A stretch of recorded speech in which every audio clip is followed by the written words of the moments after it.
Welcome to Crisis in Perception, where we examine the systems shaping our world one book at a time.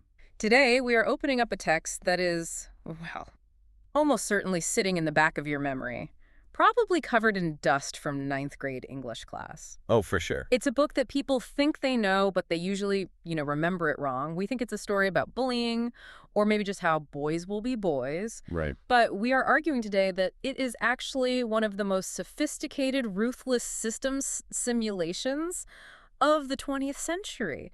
We are talking about William Golding's Lord of the Flies. I have to admit, when you put this on the reading list, I kind of rolled my eyes a little bit. I thought, okay, the island, the conch, Piggy's glasses, I get it. A lot of people have that reaction. But rereading it for this deep dive, I was actually shocked. I remember the plot points, sure, but I had completely forgotten how terrifyingly clinical this book is. Clinical is the perfect word. It doesn't feel like a novel. It feels like a laboratory experiment where the scientists, walked out and locked the door behind them. That is exactly the right lens to use, and that's our mission for this deep dive.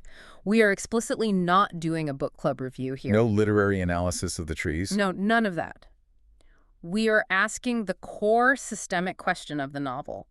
What actually happens to social order when the pillars of institutional authority, shared narratives, and external accountability completely collapse? And man, does that question feel heavy right now. It really does. You look around at the fragmentation of society, this rise of tribalism, fear-based politics, Everywhere. the way civic norms seem to be dissolving in real time. It feels like we are all just waiting for someone to drop a rock on the conch. It does, and that is why we are treating the island not as a metaphor, but as a closed system. We are going to look at the mechanics of collapse. The mechanics. How do you go from a democratic assembly to a totalitarian death cult in just a matter of weeks? It's not magic, and it's not random. It is a series of feedback loops. Okay, let's unpack this, but before we drop onto the island, we need to talk about the man who put them there. Yeah. William Golding. Yep. Because his background isn't just trivia. It explains why this book bites so hard. He wasn't just some writer sitting in a garden, was he? Far from it, no. Golding was a schoolmaster, so he dealt with unruly boys every single day. He knew the chaotic energy of a playground. So you need the source material. He did. But more importantly, he served in the Royal Navy during World War II. And we aren't talking about a desk job in London. This was the real deal. Right. Looking at the bio here, he saw action against the battleship Bismarck. I mean, that's incredible. And he was commanding a rocket ship off the coast of France during the D-Day invasion. Exactly. So he spent years steeped in the, quote, unsentimental nature of reality. He witnessed what civilized nations with universities and orchestras and parliaments were capable of doing to one another. There is a specific kind of cynicism, I think, that comes from watching a horizon light up with artillery fire. It changes you. So he comes back from this war where he's seen the absolute worst of humanity and he has to try and reintegrate into normal life. And there's this great anecdote where Golding is sitting by the fireplace with his wife. This is years after the war. He's been reading these traditional boys' adventure books to his kids. You know the type. Oh, yeah. The Coral Island. The Hardy Boys. Tom Swift, all those ripping yarns, as they called them, where the British boys are always plucky, resourceful, and, morally upright. They get shipwrecked, they build a perfect little hut, they convert the natives, and they go home for tea. Problem solved. Precisely. In those stories, the boys are miniature adults. They carry the empire with them in their little backpacks. So it's fantasy. A total fantasy. And Golding turns to his wife and says, essentially, wouldn't it be a good idea to write a story about boys on an island, showing how they would really behave? Being boys, not little saints. Stephen King talks about this in the introduction to the edition we're looking at. It's an amazing story. He talks about growing up in rural Maine, just devouring these optimistic adventure books. He mentions the Hardy Boys specifically. What does he say about them? He says, the Hardy Boys might get tied up, but you knew they'd get free. That's the key. That's the psychological safety net of that entire genre. In the old narrative, safety was guaranteed because the world was fundamentally good and orderly. Right. But then King discovers Lord of the Flies in a bookmobile. And he says it was like a physical blow. He realized this is not just entertainment. This is life or death. Because in Golding's world, the boys don't just put up a better show. They disintegrate. They completely disintegrate. Golding was writing a rebuttal, a direct assault on the romantic assumption that civilization is our natural state. So what's the central thesis then? if we have to boil it down? The central thesis, and the thesis of our discussion today, is that civilization is not a biological default. It is a complex, fragile system dependent on meaning, restraint, and shared symbols. And when you pull those away... When those systems vanish, fear and power don't just disappear. They rapidly reorganize the society into something else, something efficient but brutal. So let's get onto the island. We have a plane crash. A group of British schoolboys, they're ranging from maybe 6 to 12 years old. No adults. Pilot's gone. Total blank slate. And immediately, we see them try to build a system. They don't run wild right away. They try to build a little parliament. And it all starts with that famous symbol. The conch. The conch. The conch is mechanism number one. If we're mapping the system out, the conch is the establishment of procedural legitimacy. It's found in the lagoon, right? Piggy, the fat, asthmatic, intellectual boy, he's the one who spots it. He spots it. But Ralph, the charismatic fair-haired boy, he's the one who fishes it out. And you have to note that division of labor right there. It sets the stage for the whole tragedy. It really does. Piggy has the intellectual recognition. He knows what it is. He knows it's valuable. He says, it's a shell. I seen one like that on a back wall. But he can't use it. He physically can't blow it because of his asthma. Ralph provides the physical force, the charisma, but the sound. Golding describes it as a deep, harsh note. And that sound acts like a magnet. It literally pulls all these scattered kids out of the jungle. It replaces the men with megaphones from their previous life. It is an auditory signal of authority, and once they gather, they make a rule immediately. What's the rule? I'll give the conch to the next person to speak, and he won't be interrupted. This is the invention of the rule of law. Or maybe the rediscovery of it. It's like a memory. Exactly. And think about what that simple rule accomplishes. It organizes chaos. It gives equal voice to the weak, the little-uns, and the strong. It creates a democratic system where authority is vested in an object, not a person. That's the key. If you hold the shell, you hold the floor. It's an external hard drive for their civilized behavior. But here's the catch, and I think this is where the system starts to show its cracks almost from the very beginning. The conch only works if everyone agrees that it works. Yes. It has no batteries. It has no gun attached to it. It's just a shell. Precisely. Its power is purely symbolic. It relies on a shared belief in the values of the old world. So as long as the boys want to be civilized English schoolboys. The conch is the most powerful thing on the island, but that desire is a wasting asset. As the memory of home fades, the object becomes just a calcium carbonate shell. It has no inherent enforcement mechanism. This is a huge point about systems. Systems without enforcement rely entirely on buy-in, and buy-in is so fragile. And what breaks buy-in faster than anything else? Fear. Fear. Which brings us to the thing that destroys that desire for order. Mechanism number 2. Fear as a systemic driver, or as they call it, the beast. And this starts so innocently. It's a little pin with a mulberry-colored birthmark on his face. He just asks about the snake thing or the beastie. This is one of the most brilliant parts of the simulation because it shows how fear operates like a virus in a closed system. And Ralph tries to handle it with logic. He's the prime minister figure here. Right. He says you only get them in big countries like Africa. He's using facts. He's using geography. He's appealing to the map of the world that he knows. But logic fails against fear. You cannot debate a nightmare. You can't. And notice how the fear mutates. It's a viral narrative. It starts as a vague snake thing.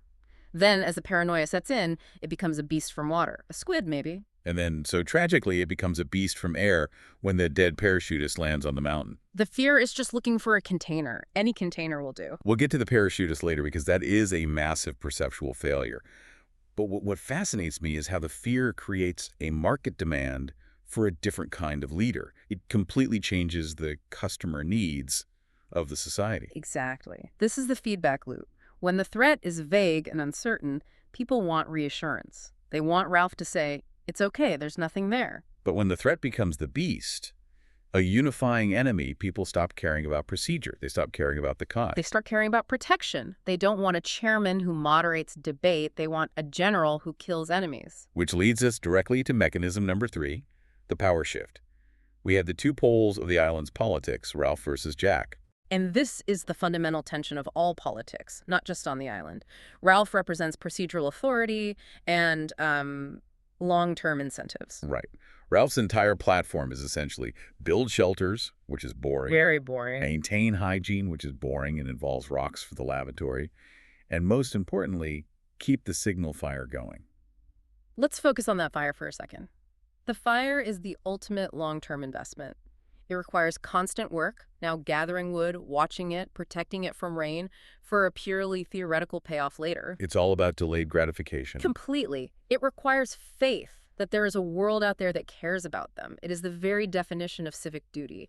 You do the work not because it feels good now, but because it secures the future. And then there's Jack. Jack is the head of the choir, which he immediately converts into the hunters. His platform is simple. Meat, hunting, fun, and protection from the beast. Jack represents charismatic domination and immediate gratification. We're strong, we hunt. If there's a beast, we'll hunt it down. That is a powerful, powerful narrative. It offers agency. Ralph says, follow the rules and wait. Jack says, break the rules and act. And then you get that pivotal moment where Jack just shouts, bollocks to the rules. That's the tipping point, isn't it? It's the moment the system breaks. When a leader openly declares that the norms no longer apply, and this is crucial, suffers no consequences for it, the system has effectively collapsed. He calls the bluff of civilization. He does. He realizes that the con can't actually stop him. It's just a shell. It's interesting that you mentioned he suffers no consequences, because he actually gains status from it. He brings home the pig. He provides the feast. Tangible results. In a survival situation, a piece of roast pork is worth 1,000 speeches about rescue. The system shifts incentives. It totally shifts. It prioritizes immediate safety and caloric intake over long-term survival. The boys are hungry now. They are scared now. Jack solves the now. While Ralph is trying to solve the later. But later doesn't matter if you feel like you're starving or being hunted by a monster. But to get the boys to fully abandon the old rules, to get them to actually kill, they need something else. They need a new identity. That's mechanism number 4, ritual and the mask. The painted faces. The painted faces. This is a psychological masterstroke by Golding. Jack finds some clay, red and white, and charcoal. He looks at his reflection in a coconut shell full of water. And the text says, he looked in astonishment, no longer at himself, but at an awesome stranger. And then, the mask was a thing on its own, behind which Jack hid, liberated from shame and self-consciousness. Liberated from shame. That's a heavy phrase. I feel like shame gets a bad rap these days, but here, it seems like a necessary guardrail, right? Absolutely. In a systems context, shame is a social regulator. It is the internal feedback loop that says, if I do this, the tribe will reject me. It keeps us from doing terrible things because we worry about what others will think of us, the individual. The mask decouples the boy from his past social norms. Jack isn't Jack Meridew, the head boy of the choir anymore. He is the chief. He is the hunter. And this spreads to the others. It's not just the paint, it's the chant. Kill a pig, cut her throat, bash her in. Chilling. It's a hypnotic, rhythmic ritual. It unifies the group. They cease to be individuals. Even the twins, Sam and Eric, get merged into one being, Samneric. They become a single organism. An organism pulsing with violence. This is what psychologists call de-individuation. When you are part of a mob, you are no longer responsible for your actions. The mob acts. You just move with it. Which brings us to the darkest moment of the book, the murder of Simon. Mechanism number 5, the diffusion of responsibility. This is where the system itself commits the crime, not just the individuals in it. Absolutely. Simon discovers the truth about the beast, that it's just a dead man in a parachute. He crawls out of the forest to tell them. He is the truth teller. He is the journalist bringing the facts that could save them from their delusion. But the boys are in the middle of a storm. They're doing their dance. They're chanting. They're terrified of the beast they've created. They are caught in the throb and stamp of the dance. Their perception is completely overwritten by the system they are in. They don't see Simon. They see the beast. They see the beast, and they swarm him. They kill him with their bare hands and teeth. It is a moment of pure, terrifying frenzy. And the aftermath of this is fascinating. Ralph and Piggy, they're trying to process it the next day. And Piggy, the rationalist, he cannot accept that they committed murder. What does he say? He says, it was dark, we was scared, we were on the outside. He's frantically rationalizing.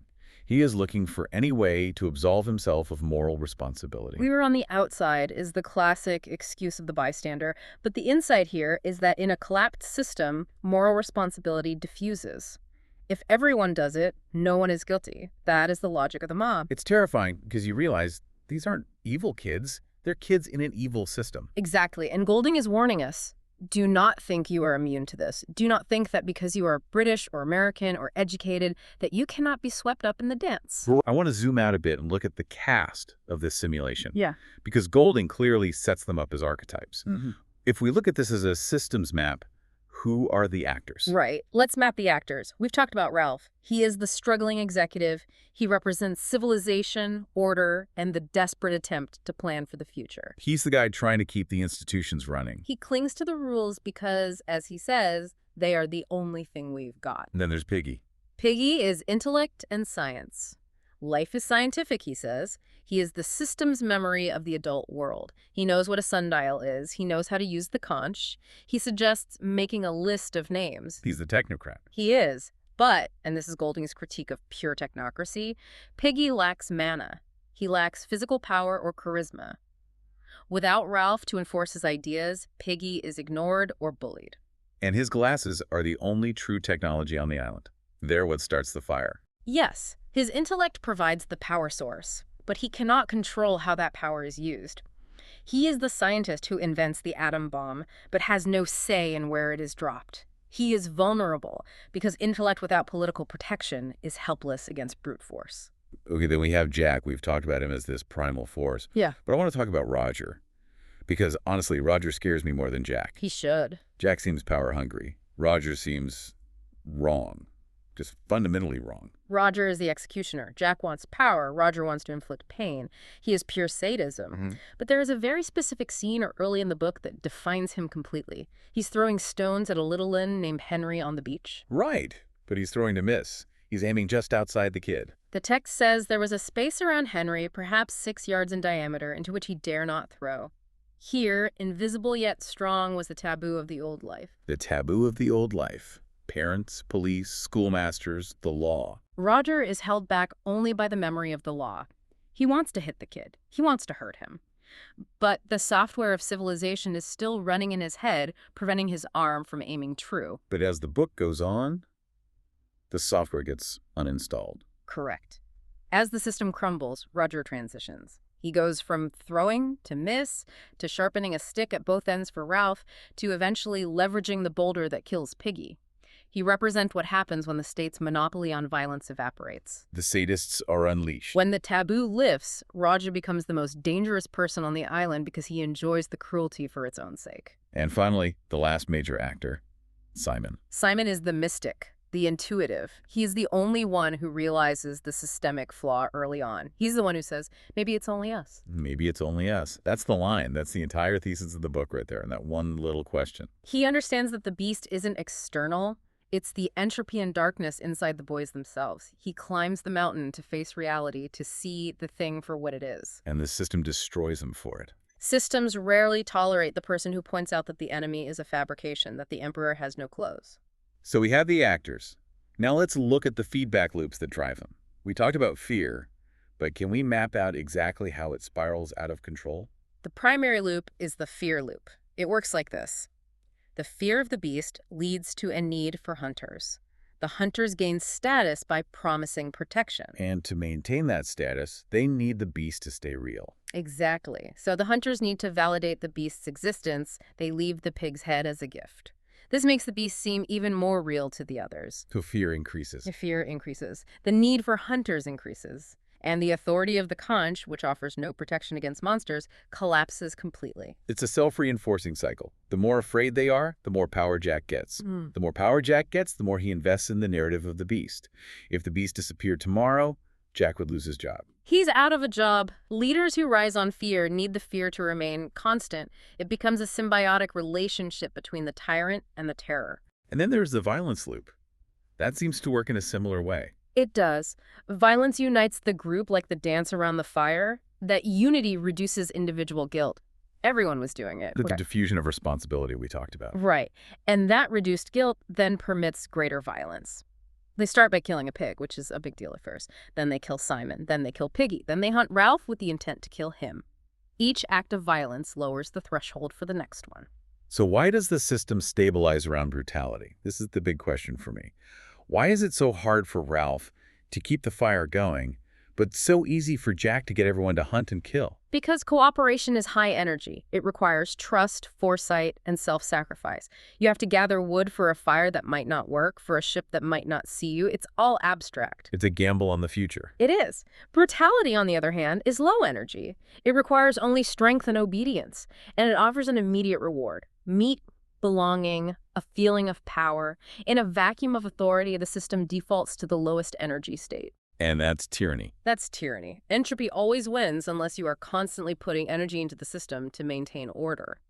That is a chilling thought. The system defaults to tyranny. So, what does this all mean for us, sitting here in the 21st century with our smartphones and our democracies? Why are we still reading this book? Well, the structural resonance is undeniable. I mean, just look at political polarization.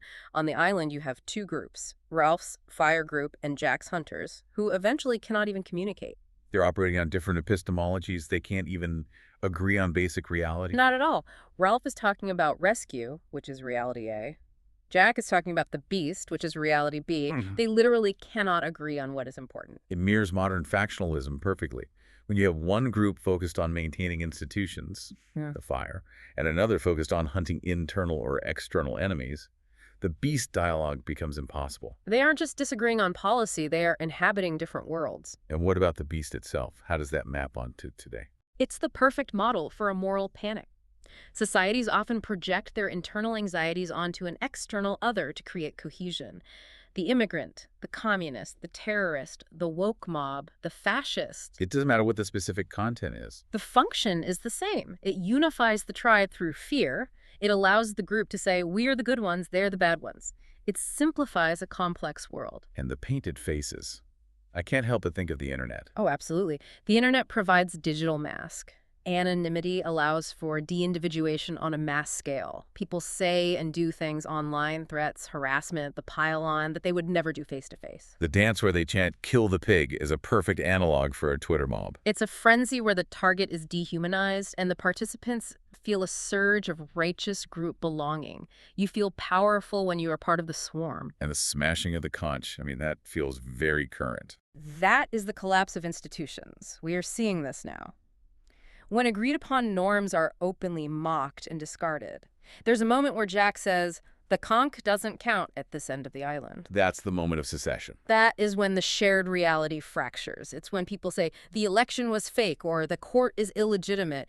Once you reject the shared mechanism for resolving disputes, violence is the only alternative left on the table. It really highlights that civilized behavior isn't a biological default. It's software. It's learned behavior we have to keep updating and maintaining. And if the hardware of the institutions crashes, the software just vanishes. This brings us perfectly to the connections with our channel's project, Crisis in Perception.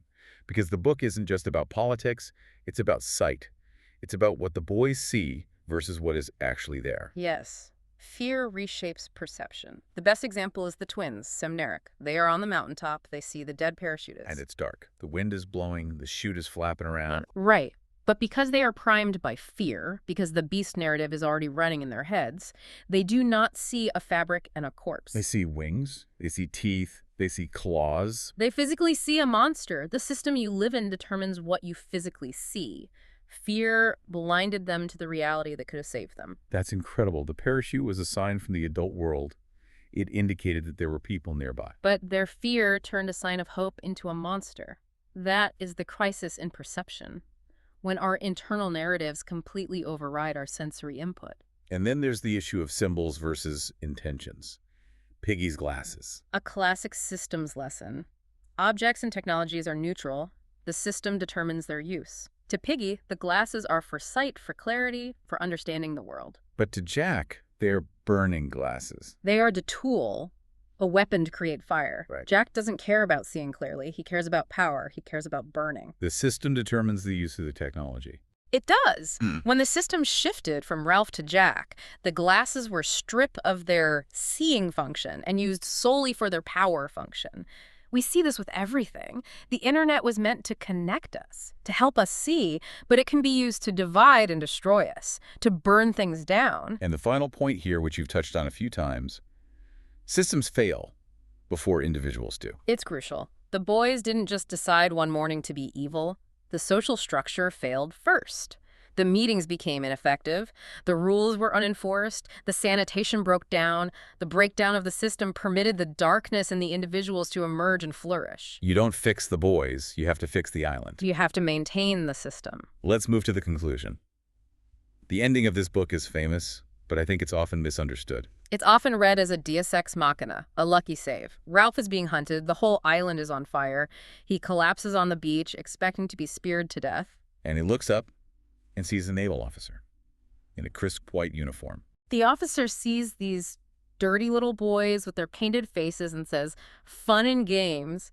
He's disappointed. He says, "I should have thought that a pack of British boys would have been able to put up a better show." The arrogance of that statement is just staggering. But look at the context. What is the officer doing there in the first place? He's on a warship, a cruiser. He is hunting his own enemies, the Reds, mentioned earlier in the book. He is part of a global nuclear war. The atom bomb was mentioned in Chapter 1. Oh, wow. I never put that together. So the adult world is just the boys' world writ large. Exactly. That is the final, brutal irony. The officer saves them from their island war, but he takes them back to his global war. The system of violence is fractal. It repeats at every scale. From the playground to the geopolitical stage. The officer thinks he is civilized, and the boys are savages, but they are playing the exact same game with bigger, more destructive toys. So the Lord of the Flies, the pig's head, was right. The pig's head spoke to Simon in his hallucination. It said, "I'm the reason why it's no-go, why things are what they are." It wasn't an external monster. It was them. The darkness of man's heart, as Golding puts it in the final paragraph. But again, not just man's heart in a religious or moral sense, but in a systemic sense. Restraint requires shared belief systems. Without them, without the conch, we are all just waiting for the rock to fall. That is a heavy place to land, but a necessary one. It makes you look at the news a little differently, doesn't it? It makes you value the boring parts of civilization a lot more. The meetings, the rules, the sanitation, the fire. The things that keep the darkness at bay. Precisely. All right, that's our deep dive on Lord of the Flies. Based on the novel by William Golding. And a quick disclaimer.